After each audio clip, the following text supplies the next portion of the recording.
Assalamualaikum warahmatullahi wabarakatuh. Nama saya Mega Kartika. Saya mahasiswa dari Universitas Islam Negeri Sunan Gunung Jati Bandung. Saya adalah mahasiswa jurusan Sosiologi semester 7. Pada kesempatan kali ini saya akan membuat video tentang pertanyaan-pertanyaan terkait ujian tengah semester pada mata kuliah Sistem Pendidikan Indonesia yang diampu oleh dosen Dr. Hikmat Suganjar. Langsung saja saya mulai. Soal nomor 1, jelaskan apa yang Anda ketahui tentang sistem pendidikan nasional. Jawabannya, menurut saya, sistem pendidikan nasional adalah keseluruhan komponen pendidikan yang saling terkait secara terpadu untuk mencapai tujuan pendidikan nasional.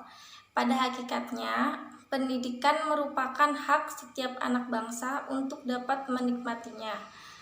Hal itu tertuang dalam Undang-Undang Dasar 1945 Pasal 31 yang berbunyi mencerdaskan kehidupan bangsa. Oleh karena itu, seluruh komponen bangsa, baik orang tua, masyarakat, maupun pemerintah, memiliki tanggung jawab untuk sama-sama mewujudkannya. Pertanyaan nomor 2, jelaskan landasan-landasan sistem pendidikan Indonesia.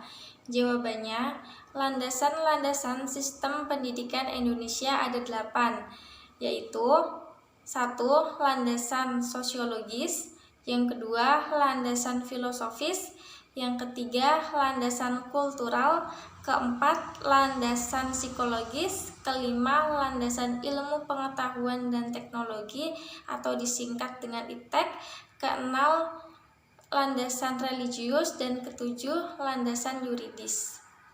Penjelasannya, 1. Landasan filosofis.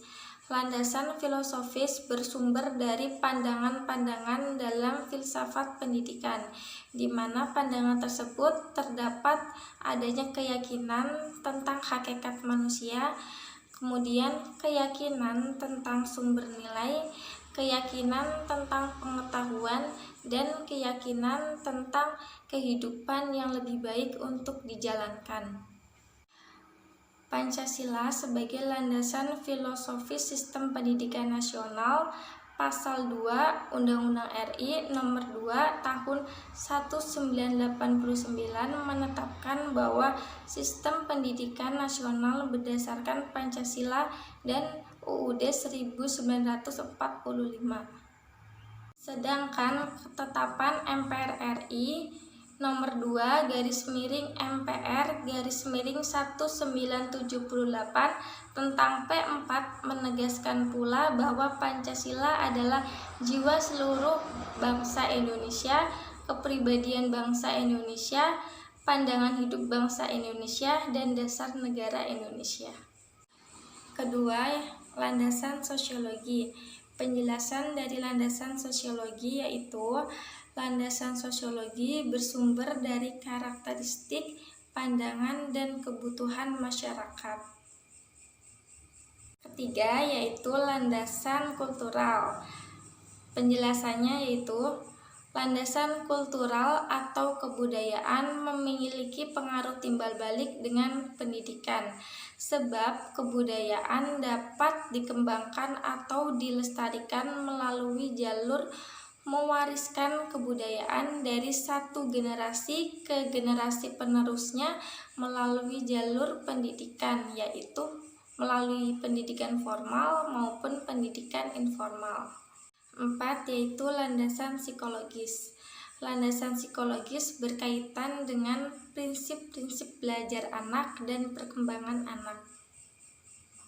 Pemahaman terhadap peserta didik, utamanya mengenai aspek kejiwaan, merupakan salah satu kunci keberhasilan dari sebuah pendidikan.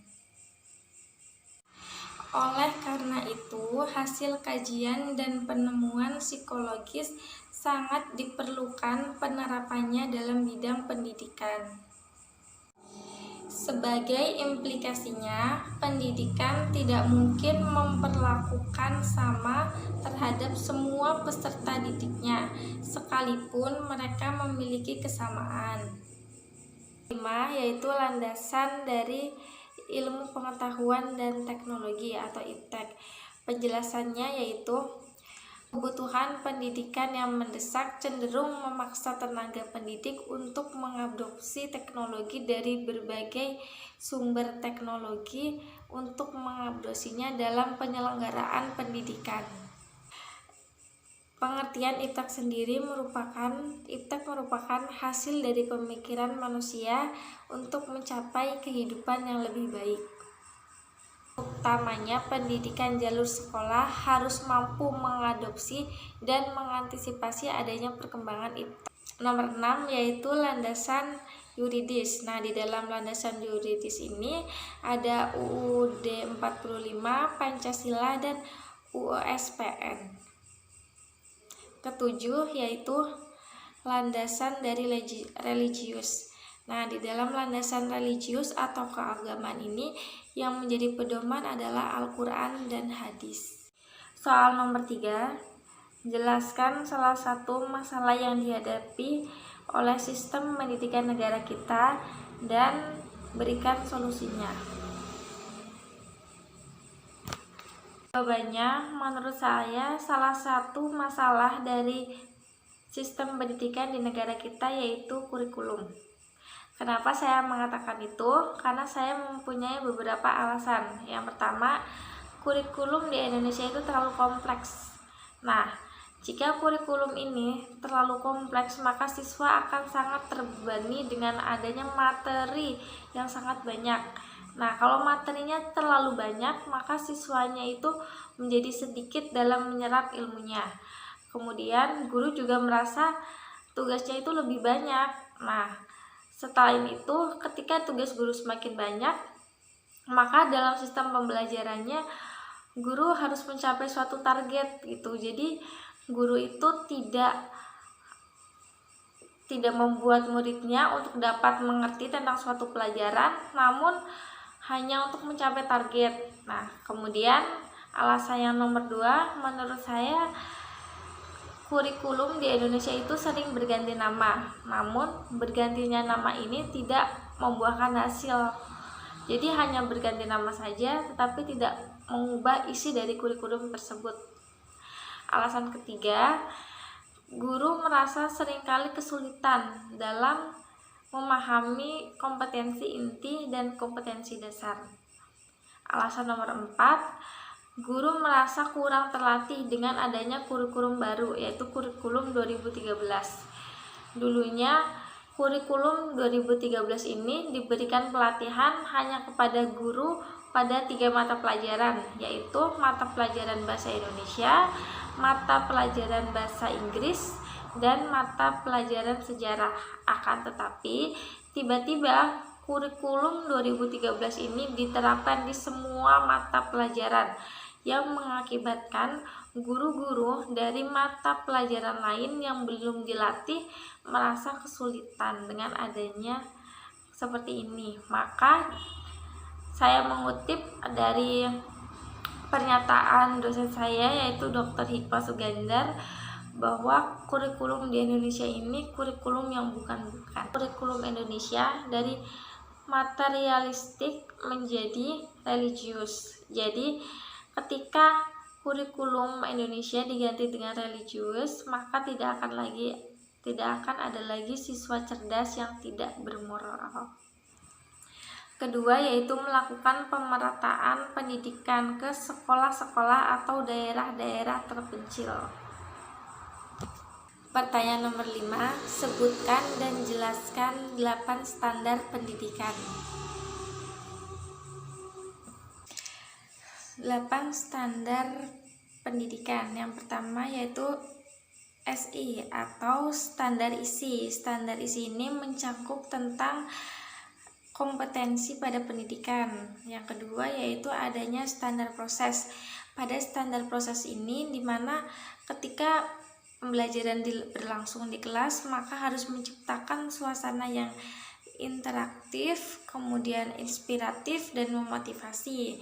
Yang ketiga yaitu standar SKL atau standar kompetensi lulusan. Pada standar kompetensi lulusan ini mengacu pada peraturan menteri yaitu nomor 21 tahun 2006 untuk standar kompetensi lulusan pada pendidikan dasar dan sekolah menengah pertama. Nah, yang ketiga itu adanya standar ketenaga kerjaan atau tenaga pendidik.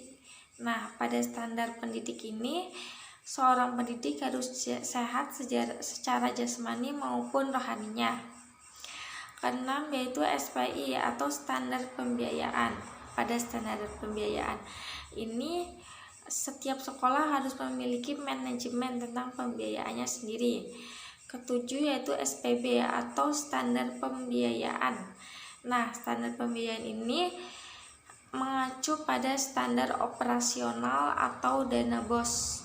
Kedelapan yaitu ada SPP atau standar penilaian pendidikan. Nah, pada standar penilaian pendidikan ini di mana siswanya dilatih untuk diuji setelah selesai dari pelajaran, yaitu biasanya pada semester-semester, dan pengujiannya melalui lisan, tertulis, dan praktek. Sistem pendidikan Indonesia harus berpangkal pendidikan keindonesiaan yang mampu mengangkat kearifan lokal yang kita miliki untuk mampu bersaing pada tingkat global. Jelaskan apa contohnya? Pendidikan kearifan lokal merupakan pendidikan yang mengajarkan kepada peserta didik tentang hal-hal yang bersifat nyata dalam kehidupan sehari-hari.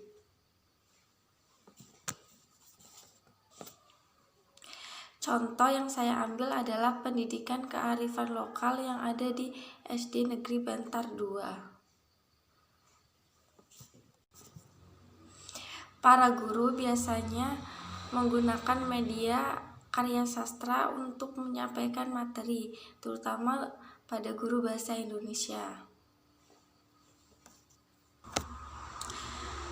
Nah, penyampaian karya sastra ini biasanya menggunakan bahasa daerah atau biasa daerah yang dipergunakan dalam SD Negeri Bantar 2 yaitu bahasa Jawa. Pendidikan kearifan lokal merupakan pendidikan yang mengajarkan kepada peserta didik tentang hal-hal yang bersifat nyata dalam kehidupan sehari-hari.